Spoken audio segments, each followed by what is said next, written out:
नमस्कार साथीहरु, म रवि कुमार र यहाँहरु सम्पूर्णलाई हाम्रो UvAdvice च्यानलमा स्वागत छ। साथीहरु, के तपाईहरुलाई एउटा नयाँ खतरनाक गुप्य कुरा थाहा छ? तपाईले अहिले चलाउँदै गरेको तपाईको मोबाइल फोन भित्र दुईवटा यस्तो सोच्नै नसक्ने खालको खतरनाक गुप्य सेटिङ लुकेर बसेको छ, जसले भोलि बिहान तपाईको जीवन बर्बाद गर्न सक्छ। हो, तपाईले सही सुन्नुभयो। भन्नाले तपाईहरुलाई त एउटा कुरा एकदमै राम्रोसँग थाहा छ नि, हामीले चाहिँ आफ्नो मोबाइल फोन यहाँले नियमित रूपमा प्रयोग गरिरहँदाखेरि यहाँले के गर्छौं भन्दाखेरि हामीले आफ्नो मोबाइल फोन भित्र लुकेर बसेको विभिन्न सेटिङहरुलाई आफ्नो इच्छा हिसाबले यहाँले अन अथवा अफ गर्ने गर्छौं र यही क्रममा कहिलेकाहीँ यहाँले के हुन्छ भन्दाखेरि हामीबाट गल्तीले हाम्रो मोबाइल फोन भित्र लुकेर बसेको ती दुईवटा खतरनाक गुप्य सेटिङहरु यहाँले अन हुन जान्छ र तर तपाईलाई यसको बारेमा कुनै अत्तो पत्तो नै हुँदैन, जसले गर्दा यहाँले के हुन्छ भन्दाखेरि तपाईले गरेको एउटा सानो गल्तीको कारणले गर्दा भोलि बिहान तपाईको मोबाइल फोन लगायत तपाईको फेसबुक इमो मेसेन्जर यहाँले ह्याक हुन सक्छ र सँगसँगै तपाईको मोबाइलमा रहेको तपाईको प्राइभेट फोटो भिडियोहरु पनि यहाँले लिक अथवा मिसयुज हुन सक्छ, तर तपाईलाई यसको बारेमा कुनै अत्तो पत्तो नै हुँदैन, जसले गर्दा भोलि बिहान तपाईमाथि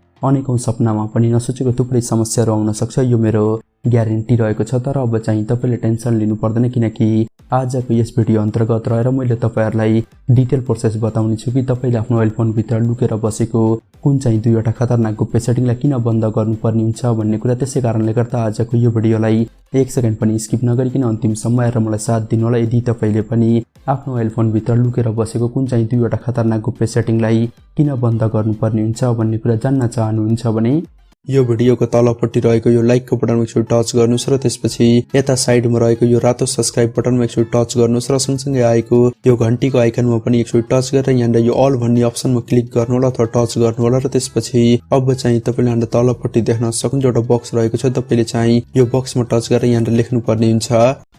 NICE space ADVICE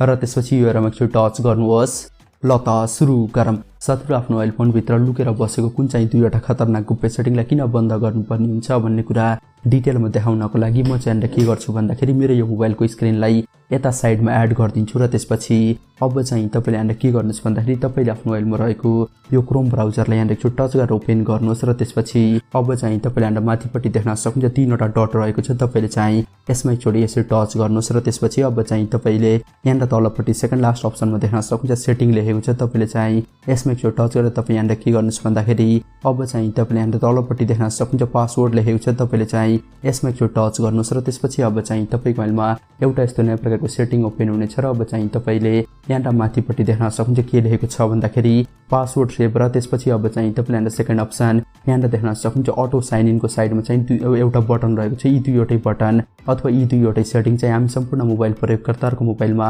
by default on हुने गर्छ र यदि तपाईको मोबाइलमा पनि यी दुईवटा सेटिङ यहाँ अन रहेको देखाउँदैछ भने त्यो अवस्थामा यहाँ के हुन्छ भन्दाखेरि यसको अर्थ के हो भन्दाखेरि यदि तपाईले भर्खरै यी दुईवटा खतरनाक गुप्य सेटिङलाई चाहिँ आफ्नो मोबाइलमा मैले भने अनुसार बन्द गर्नु भएन भने त्यो अवस्थामा यहाँ के हुन्छ भन्दाखेरि जस्तै तपाईहरुलाई त एउटा कुरा एकदमै राम्रोसँग थाहा छ नि, हामी मध्ये लगभग 99% व्यक्तिहरुले चाहिँ प्रत्येक दिन इन्टरनेटमा विभिन्न वेबसाइटहरुलाई यहाँ भिजिट गर्ने गर्छौं र यदि तपाईको मोबाइलमा यहाँ माथिपट्टि रहेको यो अटो साइन इन भन्ने सेटिङ अन रहेको छ भने त्यो अवस्थामा यहाँ के हुन्छ भन्दाखेरि तपाई कुनै दिन कुनै वेबसाइटमा भिजिट गर्दाखेरि त्यतिखेर कुनै यस्ता वेबसाइटहरु पनि हुने गर्छन् जुन वेबसाइटलाई युज गर्नको लागि तपाईले आफ्नो जीमेलको एक्सेस दिनुपर्ने हुन्छ अथवा तपाईले त्यो वेबसाइटमा आफ्नो जीमेल आइडीलाई लगइन गर्नुपर्ने हुन्छ। तर यदि तपाईको मोबाइलमा अथवा तपाईको मोबाइलमा रहेको यो क्रोम ब्राउजरमा यो सेटिङ यहाँ अन रहेको छ भने त्यो अवस्थामा यहाँ के हुन्छ भन्दाखेरि त्यो वेबसाइटमा तपाई इन्ट्री गर्न साथ तपाईको जीमेल अटोमेटिक त्यहाँ लगइन हुन सक्छ अथवा लगइन भइहाल्छ र त्यसपछि यहाँ के हुन्छ भन्दाखेरि यदि तपाईले आफ्नो जीमेल आइडीलाई